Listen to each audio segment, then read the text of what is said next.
Hello friends, welcome to new student lecture video from medical lab tech सुब्रा। तो जैसे कि आप लोगों को पता होगा, हम लोग मेडिकल लेबोरेटरी टेक्नीशियंस के लिए बहुत सारे मल्टीपल चॉइस क्वेश्चंस देख रहे हैं और भी हमारे चैनल पे बहुत सारे आप लोगों को चैप्टर वाइज एमसीक्यूज आज वाले सेमेस्टर एग्जामिनेशन के लिए बहुत सारे कंसेप्चुअल कंसेप्ट भी मिल जाएंगे। ठीक है, तो फिर चलिए चलते हैं, आज का सेशन स्टार्ट करते हैं। आज हम लोग बात करने वाले हैं इम्यूनोलॉजी से बहुत सारे मल्टीपल चॉइस इंपॉर्टेंट क्वेश्चंस। और इम्यूनोलॉजी, पहले तो हम लोगों को पता होना चाहिए कि इम्यूनोलॉजी होता क्या है। तो the study of immune systems is called as immunology. ठीक है, कहीं पे भी अगर वर्ड लॉजी आप लोगों को दिख रहा है मतलब स्टडी होता है। ठीक है, तो study about that immune system. So apart from that, अगर आप लोग चैनल पर पहले बार आए हो तो चैनल को सब्सक्राइब जरूर कर लेना और वीडियो पसंद आए तो वीडियो को लाइक जरूर कर देना। वीडियो मतलब लाइक करने में कंजूसी बिल्कुल नहीं होना चाहिए। ठीक है, तो फिर चले चलते हैं, आज के जो सेशन स्टार्ट करते हैं। तो हम लोग आज बात करने वाले हैं इम्यूनोलॉजी से मल्टीपल चॉइस क्वेश्चंस। तो आप लोगों ने तो इम्यूनोलॉजी के बारे में पढ़ा ही होगा, जिसके हम लोगों ने अगर नहीं भी पढ़ा है तो नीचे डिस्क्रिप्शन में मैं इम्यूनिटी का जो प्लेलिस्ट है पूरा दे दूंगी आप लोग को। तो आप लोगों को पहले पता होना चाहिए what are antigens, what are antibodies, what are antigen antibody reactions, और उसके बाद जाके आप लोग ये सारे क्वेश्चन का आंसर कर पाएंगे। ठीक है, तो चलिए पहला जो क्वेश्चन है उसे स्टार्ट करते हैं। So the first question here is immunity produced during the lifetime of an individual is also known as। Question को एक दो बार फिर से पढ़ लीजिए, आप लोगों को आंसर समझ में जल्दी से बिल्कुल सब कुछ आसानी से हो जाएगा। ठीक, इम्यूनिटी प्रोड्यूस्ड मतलब इम्यूनिटी प्रोडक्शन हो रहा है, कब हो रहा है? During the life time of an individual. Suppose I am the individual, for example मैं सामने आप लोगों के लिए बैठी हूँ। ठीक है, तो आई एम द इंडिविजुअल। तो अगर आप लोग अपने बारे में सोच रहे हो ना, तो आप लोग भी एक एक करके इंडिविजुअल हो। ठीक है, सो मतलब इंडिविजुअल जो है लाइफ टाइम में, मतलब जब से वो पैदा हुआ है, मतलब पैदा होने से बाद होने के बाद till the end of its life, वो जो लाइफ टाइम में जो इम्यूनिटी वो क्या करता है? प्रोड्यूस करता है, उससे हम लोग या फिर जो प्रोडक्शन करता है। ठीक है, तो उससे हम लोग वो वाले इम्यूनिटी को क्या बोलते हैं? तो गाइस, इम्यूनिटी जो होता है लाइफ टाइम में हम लोग अचीव करते जाते हैं। ठीक है, ताकि कोई भी सिचुएशन हो, जैसे हम लोग का रेजिस्टेंस बढ़ नहीं जाता है। ठीक है, जैसे मेडिसिन वगैरह होता है, उन लोगों का रेजिस्टेंस बढ़ जाता है। ठीक है, कि मतलब उनको खाने के बाद भी वो काम नहीं करेगा। वैसे ही क्यों नहीं काम करता? क्योंकि ये जो आप लोगों का जो बॉडी में जो होता है उसका इम्यून रिस्पॉन्स जो होता है वो रजिस्ट कर चुका है वो वाले मेडिसिन को। वैसे ही ऐसे भी हमारा जो इम्यूनिटी होता है लाइफ टाइम में, हमारे जो इम्यूनिटी हम लोग अचीव करते हैं उससे हम लोग कौन सा इम्यूनिटी बोलते हैं? ठीक है, तो ऑप्शन नंबर 1 में दिया गया है एक्वायर्ड इम्यूनिटी, दूसरे में दिया गया है पैसिव एंड नेचुरल इम्यूनिटी, और तीसरे में दिया गया है नेचुरल इम्यूनिटी, एंड फोर्थ में दिया गया है mechanical barrier. That's not immunity I guess. ठीक है, तो आप लोग इसे जो है क्या है कर सकते हैं? एलिमिनेट कर सकते हैं, बिल्कुल। ठीक है, कोई प्रॉब्लम नहीं है। मैकेनिकल बैरियर, ठीक है, मतलब ऑप्शन में होना ही नहीं चाहिए था। ठीक है, मैं तो बस जैसे आप लोगों को समझाने के लिए दे दी हूँ। ठीक है, तो acquired immunity, passive natural immunity और नेचुरल इम्यूनिटी। चलिए इससे एलिमिनेट करते हैं कौन सा सही होगा और कौन सा सही नहीं होगा। Natural immunity, option number C में जो दिया गया है नेचुरल इम्यूनिटी, मतलब नेचुरली हम लोग इम्यूनिटी को मतलब प्रोडक्शन होता है या फिर जो भी करते हैं, तो ये नेचुरल इम्यूनिटी है। दूसरा दिया गया है आप लोगों को ऑप्शन नंबर बी में पैसिव, और वो भी नेचुरल इम्यूनिटी। दोनों वर्ड जो है नेचुरल नेचुरल करके आ रहा है। तो नेचुरल इम्यूनिटी अगर है, क्या ये जो इम्यूनिटी हम लोग लाइफ टाइम में अचीव कर रहे हैं सिर्फ ये नेचुरल इम्यूनिटी ही हो सकता है? क्यों ये आप लोगों का आर्टिफिशियल इम्यूनिटी नहीं हो सकता है? जैसे कि आप लोग कोई वैक्सीन वगैरह ले रहे हो, ड्यूरिंग द लाइफ टाइम आप लोग ले रहे हो ना, क्या ये नहीं हो सकता? आप लोगों को ऐसा नहीं लगता कि ये भी हो सकता है? चलिए, तो ये आप लोगों को समझ में आ गया होगा कि नेचुरल तो होगा नहीं। तो नेचुरल वर्ड जो है ऑप्शन नंबर बी पे दिया गया है, ऑप्शन नंबर सी पे भी दिया गया है। इसका मतलब बी सी डी कोई भी नहीं होगा। तो क्या हो जाएगा आंसर? सो तो answer will be option number A, जो एक्वायर्ड इम्यूनिटी यहीं पे लिखा है, जो acquired immunity. So that will be the correct answer of this question, option number A, that is acquired immunity. Acquired immunity जो होता है during the lifetime we achieve, ठीक है, हम लोग मतलब पैदा होने के बाद till the end of our life हम लोग इसे achieve करते हैं, उसे acquire करते हैं, and it may be of two types. First one is it may be active, second one is this may be passive, हो सकता है। ठीक है, तो इसका इन डिटेल डिस्क्रिप्शन अगर आप लोग चाहते हैं तो नीचे डिस्क्रिप्शन में मैं इसका लिंक दे दूंगी, आप लोग बिल्कुल जाके वहां देख सकते हैं। ठीक है, तो चलिए चलते हैं सेकंड क्वेश्चन की तरफ। सेकंड क्वेश्चन जो है वो आप लोगों के सामने ये दिया गया है, cholera and pertussis vaccines are the, पहले तो आप लोगों को पता होना चाहिए वैक्सीन क्या होते हैं। एंड आई डोंट थिंक कि वैक्सीन के बारे में हम लोग को बिल्कुल ज्यादा बात करना चाहिए, क्योंकि आप सब लोगों ने कोविड वैक्सीन तो ले लिया है ना। ठीक है, आई गेस सब लोगों ने ले ही लिया होगा। ठीक है, तो जैसे कि कोविड का वैक्सीन था, वैसे बहुत सारे वैक्सीन जो होते हैं वो फ्रॉम बर्थ हम लोग वैक्सीन लेते रहते हैं। ठीक है, तो यहाँ पे पूछा है कॉलेरा एंड पर्टूसिस।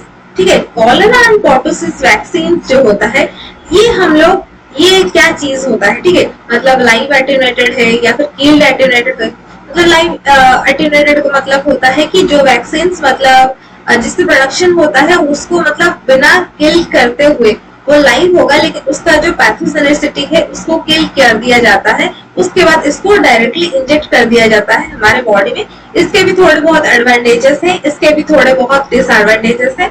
ठीक है, तो यहाँ पे जो ऑप्शन है दिया गया है तो थोड़ा सा यहाँ पे स्पेलिंग मिस्टेक हो गया है।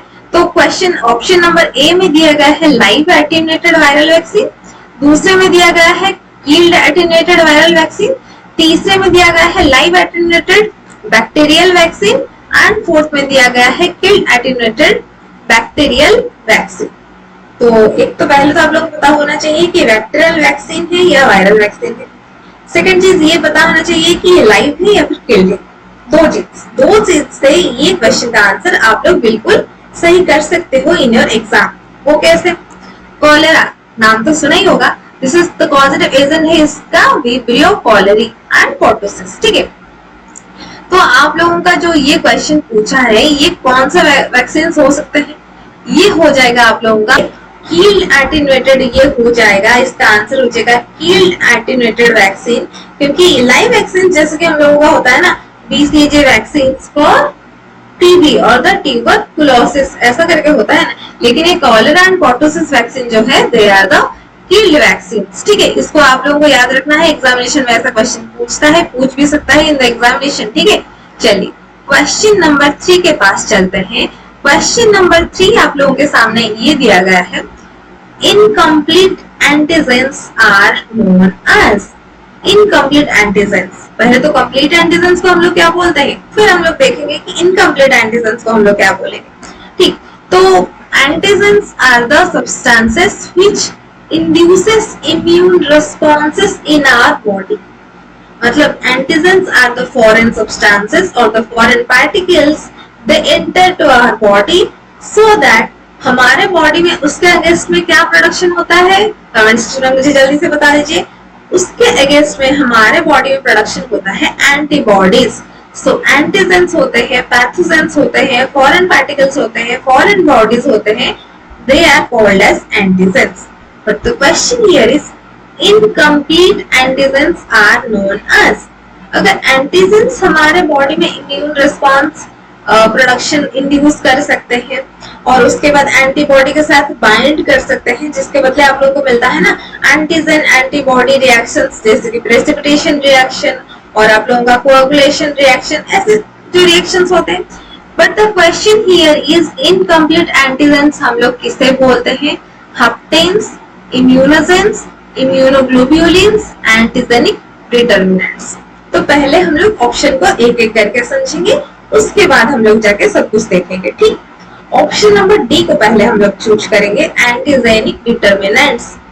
एंटीजेनिक डिटरमिनेंट का मतलब एंटीजन का कुछ पार्ट होगा। ठीक, एंटीजन का पार्ट ये कौन सा होता है? That is called as epitope. Antigen का होता है epitope antigenic determinant, whereas antibodies का जो होता है determinant that is called as paratope. दोनों ही बहुत ही इंपॉर्टेंट टर्मिनोलॉजी आप लोग को याद रखना है। एपिटोप होता है एंटीजेंस का, पैराटोप होता है एंटीबॉडीज का। दोनों एक साथ बाइंड जब करते हैं एपिटोप के साथ ही पैराटोप अटैच करेगा। ऐसा नहीं कि मैं किसी के साथ जाके मिल जाऊं, ऐसा नहीं होता। मैं अगर एपिटोप हूं, मुझे पैराटोप ही चाहिए, मैं उसके साथ ही बाइंड करूंगा या फिर करूंगी। ठीक, चलिए, तो एंटीजेनिक डिटर्मिनेंट का मतलब होता है एंटीजन का एक part. This is not the incomplete antigen, ये एक एंटीजन का पार्ट होता है। तो ऑप्शन नंबर डी तो नहीं होगा। नेक्स्ट जो ऑप्शन नंबर सी में दिया गया है that is the immunoglobulins. You may call it as also antibodies. तो ये होते हैं हमारे immunoglobulin G, immunoglobulin M, immunoglobulin A, immunoglobulin D, immunoglobulin E. 5 types of immunoglobulins are there in our bodies. They are otherwise called as antibodies. तो क्या ये incomplete antigens हो सकते हैं? बताइए जरा सा कमेंट सेक्शन में। तो ये बिल्कुल भी नहीं हो सकते क्योंकि these are antibodies ना। How can they be a part of या फिर incomplete antigens? So this answer is also wrong. Option number B पे आप लोगों को दिया गया है इम्यूनोजेंस। So इम्यूनोजेंस क्या होते हैं? थोड़ा सा somewhat related to immunity. Okay, immunogens are the substances which provokes or which induces immune response in our body. आप लोग ये पूछोगे कि immunogens जो होते हैं एंटीजेंस भी वही, लेकिन मैं यहाँ पे एक चीज आप लोगों को क्लियर कर देती हूँ। immunogens जो होते हैं ये प्रोवोक कर सकते हैं, ये इंड्यूस कर सकते हैं इम्यून रिस्पॉन्स के लिए, लेकिन they can't bind to the antibodies जैसे कि एंटीजेंस करते हैं। एंटीजन एंटीबॉडी रिएक्शन करते हैं ना, इम्यूनोजेंस ऐसा नहीं कर सकते। इम्यूनोजेंस क्या कर सकते हैं? सिर्फ इम्यून रिस्पॉन्स जो होता है इंड्यूस कर सकते हैं। ठीक है, जैसे कि कोई भी अगर लाइव एटीन्यूएटेड वैक्सीन को हमारे बॉडी में इंजेक्ट किया जाता है तो उसका इम्यूनोजेनिसिटी को किल नहीं किया जाता, उसके पैथोजेनिसिटी को किल किया जाता है ताकि वो जाके हमारे बॉडी में कोई पैथोजन आ जाए, पैथोजन कुछ अटैक ना कर पाए। लेकिन उसका मेन जो काम है इम्यूनिटी को डेवलप करना। कैसे डेवलप करेगा? तो ये जो होता है इम्यूनोजेनिसिटी कैपेसिटी उसके पास होता है so that it induce immune response in our body. ठीक है, तो उसी तरह से हमारे बॉडी में एंटीबॉडी प्रोडक्शन होता है और बाकी जब भी नेक्स्ट एक्चुअली में वो रियल वाला एंटीजन आ जाएगा ना तो हमारे बॉडी में ऑलरेडी एंटीबॉडी प्रोडक्शन होके रहता है। So that is the power, right. Next होता है ऑप्शन नंबर ए में आप लोगों को पूछा है हेप्टेन्स। क्या आप लोगों ने हेप्टेन्स का नाम सुना है? क्या आप लोगों को पता है कि हेप्टेन्स क्या होते हैं? हाफ यानी समवट रिलेटेड टू हाफ ना, तो ये कोई भी चीज का हाफ होगा तो क्या हाफ है? तो ऑब्वियसली ये इनकम्प्लीट एंटीजन ही होते हैं। एंटीजन का हाफ जो होता है हेप्टेन्स होते हैं। So incomplete antigens are known as haptens. तो हेप्टेन्स जो जनरली होते हैं ना, मैं थोड़ा सा स्टोरी आप लोगों को बताती हूँ इसके बारे में। हेप्टेन्स जो होते हैं ना ये अपने आप में ही कुछ कर नहीं सकते, कुछ फाड़ नहीं सकते किसी का। ठीक है, उनको चाहिए एक साथी, एक सपोर्टर, एक कोऑर्डिनेटर। ठीक है, उसके बाद मतलब वहां पे इसका जो होता है पार्टनर जो होता है ना कौन सा होता है पता है? There called as carrier proteins. तो हेप्टेन्स के साथ जब कैरियर प्रोटीन अटैच हो जाते हैं ना, से bind together, right, so then ये एकदम कंप्लीट एंटीजन जैसे होता है ना, जिसका इम्यूनोजेनिसिटी होता है, पैथोजेनिसिटी होता है, दे इंड्यूस इम्यून रिस्पांस, तो तभी जाके ये काम कर सकते हैं। नहीं तो haptens are incapable of producing immune response और द पैथोजेनिसिटी। सो कोई काम का है नहीं, और बस उनका काम होता है कि थोड़े से ये ढूंढते रहते हैं अपने पार्टनर को, that is the carrier protein को ढूंढते रहते हैं। और ये कैरियर प्रोटीन अगर कहीं पे भी इनको मिल जाए ना तो उसके बाद तो मजे ही मजे। ठीक है, ये लोग क्या करेंगे ना, एकदम से कंप्लीट एंटीजेंस की तरह अपना सब कुछ जो होता है कर सकते हैं, राइट। तो चलिए क्वेश्चन नंबर नेक्स्ट क्वेश्चन देखते हैं। नेक्स्ट क्वेश्चन आप लोगों के सामने क्वेश्चन नंबर 4। ये जो क्वेश्चन पूछा है, चलिए इसके बारे में थोड़ा सा देखते हैं। Which types of antibodies are passed to neonates via breastfeeding? Question को 2-3 बार पढ़िए अगर समझ में नहीं आ रहा है तो। Which types of antibodies और immunoglobulins के बारे में पूछा है। ठीक है, हम देखेंगे। Are passed to neonates। neonates का मतलब होता है जो कोई बच्चा पैदा होता है उसे हम लोग neonates बोलते हैं। via breastfeeding, ऑब्वियसली अगर कोई बच्चा मतलब पैदा हुआ है तो breastfeeding तो होगा ही। तो क्वेश्चन यहाँ पे पूछा है, ध्यान देने वाली चीज यहाँ पे ये है कि ब्रेस्ट फीडिंग के थ्रू न्यूनेट को मतलब बच्चे को या फिर बेबी को कौन सा ऐसा एंटीबॉडी है जो कि ट्रांसफर होता है।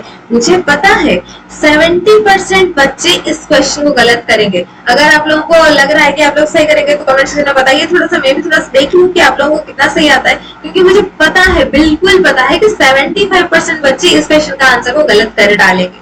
क्योंकि क्वेश्चन जो पूछा है आप लोगों ने तो रट्टा कुछ और ही मार लिया ना। मुझे पता, बिल्कुल पता है आप लोगों ने क्या रट्टा मारा है, लेकिन फिर भी I am expecting the correct answer from you. So answer this question कि ब्रेस्ट फीडिंग के थ्रू नियोनेट्स को कौन सा एंटीबॉडीज पास होता है? आईजीजी। थोड़ा सा उसके जो इम्यूनोग्लोबुलिन्स होता है ना, जिनके नाम दिए गए हैं यहाँ पे, थोड़ा सा उनका हिस्ट्री, जियोग्राफी, पॉलिटिकल साइंस वगैरह थोड़ा सा देख लेते हैं। आईजीजी पहले दिया है। आईजीजी क्या होता है? इम्यूनोग्लोबुलिन गामा होता है, ठीक है, कोई प्रॉब्लम नहीं।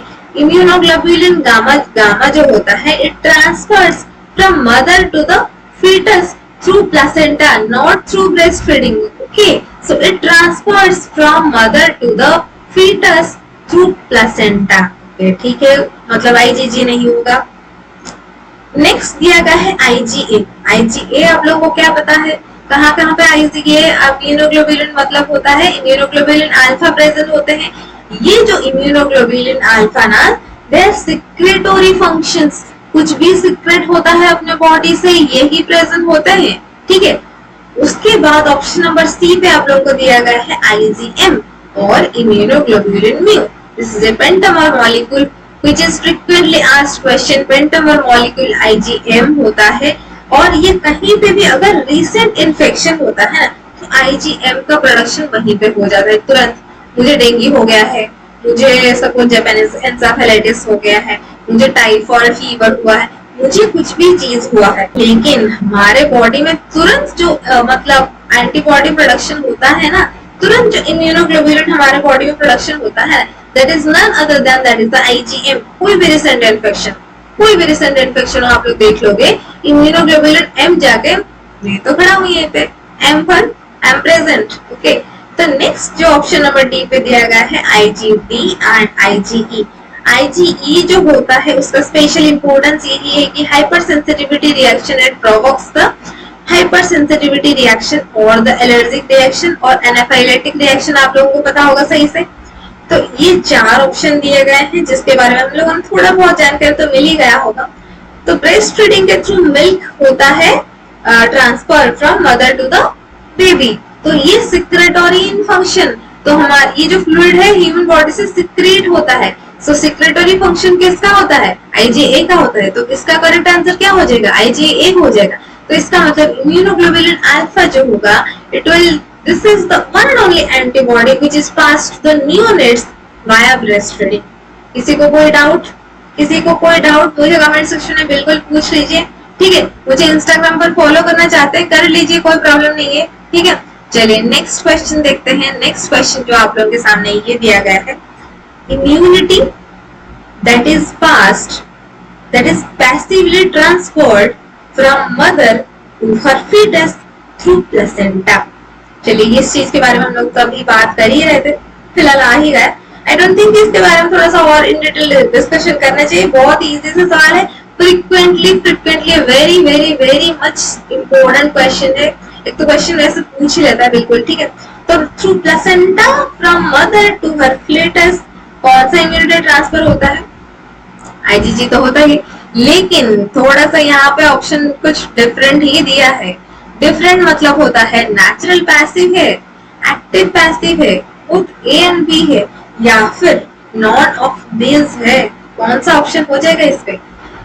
तो ये तो हो जाएगा आप लोगों का mother to the placenta, mother to the fetus, यानी नेचुरल ही होगा, ठीक, ये नेचुरल ही होगा। लेकिन यहाँ पे पूछा है नेचुरल पैसिव इम्यूनिटी और एक्टिव पैसिव इम्यूनिटी। तो अगर आप लोग इम्यूनिटी चैप्टर को थोड़ा सा रिकॉल करोगे, थोड़ा सा, इतना सा बस आप लोग रिकॉल करोगे, इतना ज्यादा रिकॉल करने की जरूरत नहीं है, थोड़ा सा रिकॉल करोगे तो आप लोगों को पता चल जाएगा कि immunity is divided into two types. First one is the natural immunity and दूसरा one is the artificial immunity. तो यहाँ पे कुछ सोचने वाली बात तो कुछ है नहीं, क्योंकि मदर से through placenta it will transfer, तो obviously this will be natural immunity, और वो भी पैसिव इम्यूनिटी, एक्टिव नहीं होगा। डायरेक्टली हम लोग इंजेक्ट वगैरह कुछ नहीं कर रहे हैं, ठीक है। तो ये हो जाएगा पैसिवली, क्योंकि क्वेश्चन में ऑलरेडी दिया गया है हम लोग को पैसिवली ट्रांसफर होता है, तो पैसिव तो होगा ही, ठीक है। तो पैसिव होगा और नेचुरल भी होगा। So the option number A will be the correct answer of this question. So that is natural passive immunity, ठीक है। चलिए चलते हैं नेक्स्ट क्वेश्चन की तरफ चलते हैं। नेक्स्ट क्वेश्चन जो है वो आप लोगों के सामने ये आ गया है कि which type of immunity is used for the treatment of acute infection? acute infection, chronic infection, दोनों का डिफरेंस आप लोगों को पता है? acute infection क्या होता है और chronic infection क्या होता है? जिसका जो होता है जनरली हम लोग को जो इन्फेक्शन होता है ना, जो कि इतना भी मतलब सीवियरिटी नहीं है, उस पे उतना डेंजरस नहीं होता, मतलब जनरल अभी हुआ है just, that is called as acute infection. लेकिन कभी कभार ये बहुत ही सीरियस फॉर्म में चला जाता है, पूरा in the extreme point, and that is called as chronic infection. लेकिन क्वेश्चन यहाँ पे पूछा है एक्यूट इन्फेक्शन के बारे में कि एक्यूट इन्फेक्शन अगर कोई हुआ है सडनली, हम लोग उसको क्या कौन सा इम्यूनिटी प्रोवाइड करते हैं? Passive immunity, artificial passive immunity, humoral immunity, cell mediated immunity. तो सेल मेडिएटेड इम्यूनिटी और ह्यूमरल इम्यूनिटी जो होता है, these are provoked by, induced by T lymphocytes and cytotoxic T cells as well as ये जो आप लोगों का ह्यूमरल इम्यूनिटी होता है, एंड नेक्स्ट जो होता है cell mediated immunity, that is bone marrow से ही उसका प्रोडक्शन होता है, ठीक है। तो ये जो होता है ह्यूमरल इम्यूनिटी और सेल मेडिएटेड इम्यूनिटी। बाकी हम लोगों ने इम्यूनिटी चैप्टर में जो पढ़ा था, नेचुरल, आर्टिफिशियल, एक्टिव, पैसिव, उसमें से कौन सा जो होता है, कौन सा इम्यूनिटी होगा in the treatment of acute infection, आप लोगों को पता होगा। कभी आप लोगों का स्नेक बाइट करता है। स्नेक बाइट करने के बाद आप लोग एक वैक्सीन लेते हो तुरंत, ठीक है। तो एक वैक्सीन लेते हो, एक मतलब इम्यून सीरम होता है, वो क्या चीज होता है, ठीक है। बाहर से सडनली हम लोग वो चीज लेते हैं, that is the artificial passive immunity. हम लोग वहां पे उसको प्रोवाइड करते हैं from the snake bite, to save from snake bite, ठीक है। तो इस क्वेश्चन का आंसर हो जाएगा option number B, that is artificial passive immunity, ठीक है। मैं बार बार बता रही हूँ, अगर क्वेश्चन आप लोगों को समझ में नहीं आ रहा है, आप लोग कमेंट सेक्शन में बिल्कुल पूछिए। इम्यूनिटी वाला जो चैप्टर है बहुत ही अच्छे से मेरे चैनल पर अवेलेबल है, डिस्क्रिप्शन उसका प्लेलिस्ट का मैं नीचे डिस्क्रिप्शन में दे दूंगी। आप लोग बिल्कुल थोड़ा सा एक बार वो थ्योरी लेक्चर अटेंड कर लीजिए, उसके बाद देखिए ये वाला क्वेश्चन आप लोग चुटकी में ऐसे ही सेकंड्स में आप लोग इसका आंसर करते हैं। बहुत ही इजी सा क्वेश्चन है, ठीक है। चलिए चलते हैं नेक्स्ट क्वेश्चन देखते हैं। नेक्स्ट क्वेश्चन जो है आप लोगों के सामने ये दिया गया है कि antigens are what in nature? Carbohydrates, proteins and amino acids, lipids and nucleic acids, all of them. ये क्वेश्चन का आंसर मैं बिल्कुल नहीं बताने वाली हूँ, आप लोग ही क्वेश्चन का आंसर मैं नहीं बताऊंगी, ये क्वेश्चन का आंसर आप लोग बताएं। तो कमेंट सेक्शन में मुझे बताइए कि एंटीजेंस जो होते हैं which induces production of antibody in our bodies, so these antigens are foreign particles, foreign bodies, pathogens, ठीक है, जो भी आप लोग बोल सकते हो। so ये जो होते हैं सिर्फ कार्बोहाइड्रेट्स होते हैं, सिर्फ प्रोटीन होते हैं, सिर्फ लिपिड्स होते हैं, या फिर ऑल ऑफ द अबव होते हैं? क्या होते हैं? Antigens are what in nature. तो इस क्वेश्चन का आंसर हो जाएगा option number D, that is all of the above. तो एंटीजेंस कार्बोहाइड्रेट्स भी हो सकते हैं, प्रोटीन भी हो सकते हैं, लिपिड्स भी हो सकते हैं, एंड न्यूक्लिक एसिड्स भी हो सकते हैं। So antigens are all of the above हो जाएगा इस क्वेश्चन का आंसर। ये क्वेश्चन आप लोगों को बहुत ही इजी लग रहा होगा, लेकिन ऐसे सिंपल कंसेप्चुअल क्वेश्चंस एग्जामिनेशन में आते हैं जिसकी वजह से हो जाता है आप लोगों को प्रॉब्लम, ठीक है। तो चलिए नेक्स्ट क्वेश्चन देखते हैं। नेक्स्ट क्वेश्चन जो है आप लोगों के सामने जो है ये दिया गया है, and this will be the last question of this session, and उसके बाद हम लोग देखेंगे आगे नेक्स्ट क्लास में हम लोग और थोड़ा सा नेक्स्ट इम्यूनोलॉजी से रिलेटेड क्वेश्चंस देख लेंगे। अगर आप लोग को ये वीडियो अच्छा लग रहा है, वीडियो को लाइक जरूर कीजिए, और चैनल पर पहली बार आए हैं चैनल को सब्सक्राइब जरूर कर लीजिए, ठीक है। मुझे इंस्टाग्राम पर भी फॉलो कर सकते हैं, my Instagram ID is in the description, ठीक है। What is the pentamer while IgG is the word? जैसे कि मैं ऑलरेडी बता चुकी हूँ इसके बारे में, फिर भी मैं पूछ रही हूँ, पेंटामर मॉलिक्यूल कौन सा होता है? पेंटामर इम्यूनोग्लोबुलिन कौन सा होता है? मतलब उसके 5 सब यूनिट्स और उसके अंदर में एक जे चेन होता है। थोड़ा सा हिंट्स के लिए मैं आप लोगों को बताती हूँ। It is a pentamer molecule, 5 molecule मिलके ये बनते हैं एक जो होता है इम्यूनोग्लोबुलिन, वो कौन सा होता है? और अगर कौन सा होता है तो आईजीजी कितना होता है? तो इस क्वेश्चन का आंसर क्या हो जाएगा? IgM is the pentamer molecule. IgM होता है जो इम्यूनोग्लोबुलिन म्यू जो होता है, that is a pentamer molecule. Guys मैं आप लोगों को बार बार बता रही हूँ, आप लोग इसको ध्यान दीजिएगा, बहुत ही इंपॉर्टेंट सवाल है। एंड IgG जो होता है, इम्यूनोग्लोबुलिन जी जो होता है, वो डाइमर होता है। इन दो molecule attach together to form the IgG। ठीक है, उसका हेवी चेन, उसका लाइट चेन और स्ट्रक्चर ऑफ एंटीबॉडी थोड़ा सा आप लोग इसको भी देख लेंगे। ठीक है, बहुत ही इंपॉर्टेंस है।